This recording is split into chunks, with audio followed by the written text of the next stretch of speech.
Actually, even to me, that's a tricky question. For the simple reason that I can't give any logical reason, for instance, as to how the three or why the three came together in my mind. But let's put it this way, I have been living with locks for the last 30 years as a hobbyist, as a collector. So the locks talk to me in a way. And I'm an amateur mathematician, in the sense I won't say I'm pretty good at mathematics, but I'm deeply interested in mathematics.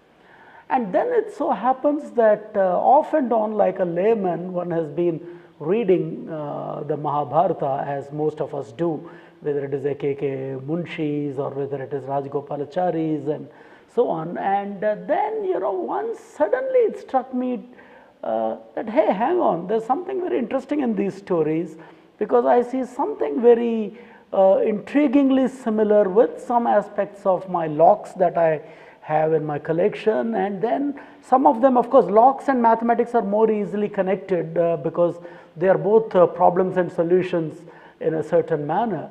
And I think once it started coming in, the whole idea lasted, the window of the thinking process lasted about 3 to 4 months, during which I wrote all these stories, and they're weaving in and out of mathematics and locks. That's again, it's going back nearly 29 years, 3 decades ago.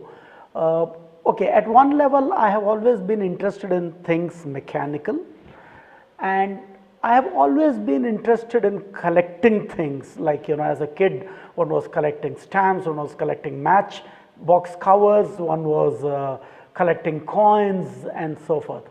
And this happened when my wife and I were holidaying in probably 1984 in Kashmir, and we were staying in Gulmarg in this little cottage. And just as we were checking out, that the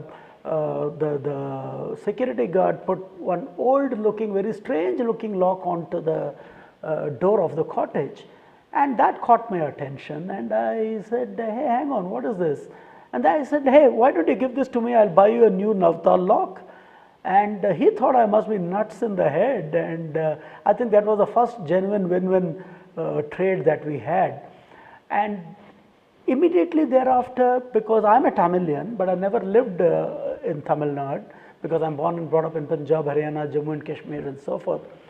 So my wife and I, soon thereafter, were taking a car and traveling down Tamil Nadu, when I happened to chance upon my grandfather's old house in a small village called Angarai, which is near Lalgudi, which is Lalgudi Jayaraman's fame, near Trichy.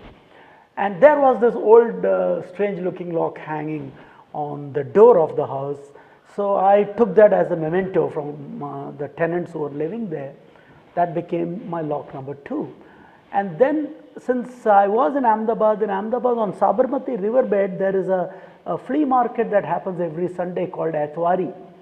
And I happened to pick up a third lock, which looked nothing like the first 2 that I had picked up, which were nothing like the traditional padlocks that we put on our doors. So the moment I had the third one, I said, hey, hang on, there seems to be something more to locks than what we normally assume. And from there, I used to keep frequenting not only the Ahmedabad flea market, but any flea market anywhere in the country. And slowly, it went that way. And over a period of time, these middlemen got to know that there is this nutcase who collects locks, and these are guys who pick up things for the museums and so on. And they started contacting me and so forth. So wherever they find some interesting locks, they get in touch with me. So I have a network, so to speak, over the years that has developed. So there I have one of the biggest collections in the country, perhaps, with locks going back about 200, 300, 400, even 500 years probably. When I started collecting these locks very early in the first couple of years of my foray into locks, it became very clear that not all locks are the same. For the simple reason, some of the locks which predate the modern banking periods and predate the current system of lockers and so forth, it was very clear that the locksmiths were going that extra mile to conceal the method of opening a lock. It was not just hard keys which were needed to open a lock.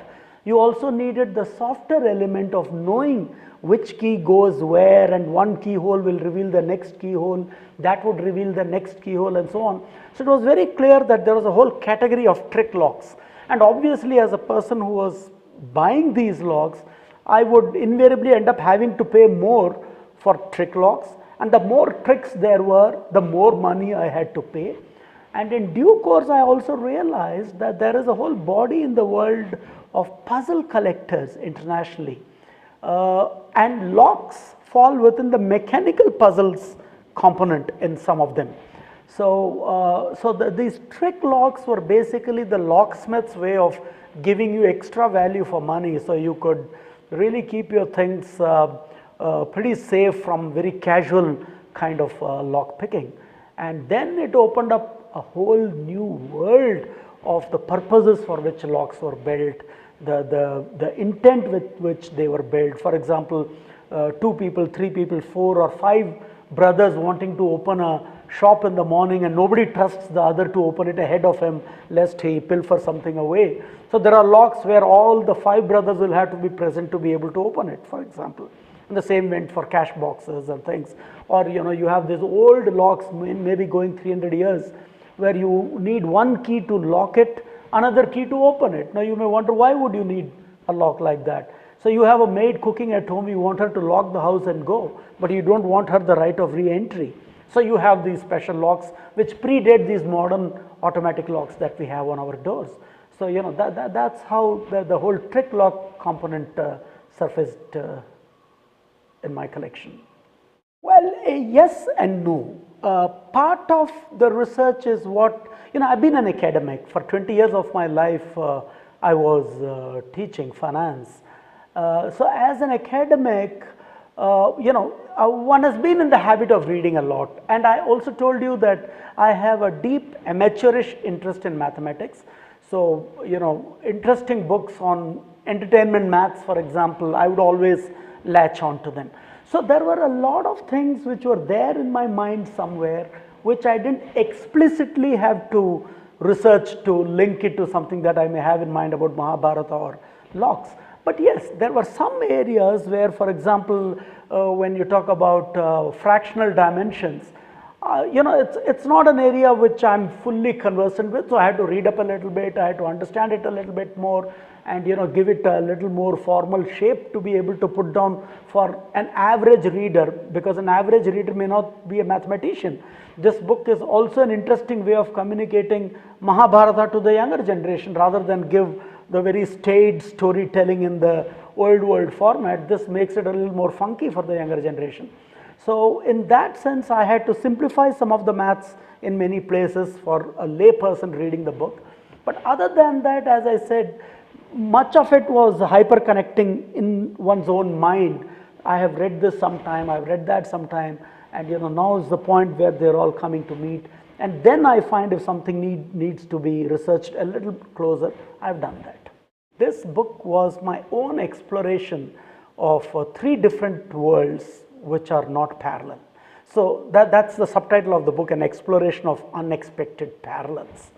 But my friend Subroto Bagchi, who's doing the release of the book today evening, for instance, he tells me that this book will be a very interesting book for the younger generation to learn how to think. How if you push yourself a little bit, you can see connections in things which are seemingly unconnected. Thinking out of the box, thinking disjointed things, and seeing that there is some commonality that runs. I would not say that there is any great takeaway in the sense of what you can do with it tomorrow, but as a book which just tells you, wait, even something as crazily disconnected as locks, mathematics and Mahabharata, if you can see some running parallels, there is a lot more in life where we can find some parallels, and which parallel at what stage will draw you what benefit is very difficult to say.